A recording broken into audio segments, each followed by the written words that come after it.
চট্টগ্রাম নগরীর বাকুলিয়া এলাকায় নবনির্বাচিত সিটি কর্পোরেশন মেয়র ডাক্তার শাহাদাত হোসেনকে গণসংবর্ধনা দেওয়া হয়েছে।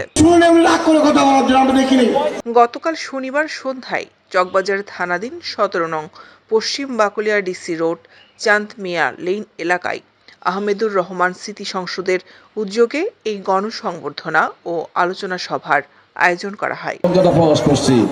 এবং আগামী দিনে নগর যুবদলের সাবেক সাংগঠনিক সম্পাদক এমদাদুল হক বাদশার সভাপতিত্বে নগর বিএনপির সাবেক সহ দপ্তর সম্পাদক খোরশেদ আলম ও ১৭ নং ওয়ার্ড বিএনপির সাধারণ সম্পাদক হাজী ইমরান উদ্দিনের পরিচালনায় উক্ত সংবর্ধনা অনুষ্ঠানে উপস্থিত ছিলেন নগর বিএনপির সাবেক সদস্য নাসির উদ্দিন, মোহাম্মদ আরশাদুল আলম সেলিম, বিএনপি নেতা সিরাজুল হক, নগর বিএনপির সদস্য কামরুল ইসলাম, ওয়ার্ড বিএনপি সভাপতি মোহাম্মদ সেকান্দার, সমাজসেবক KKM শহীদুল্লাহ শাহজাহান, আব্দুর রহিম, সালাউদ্দিন সহ আরো অনেকে।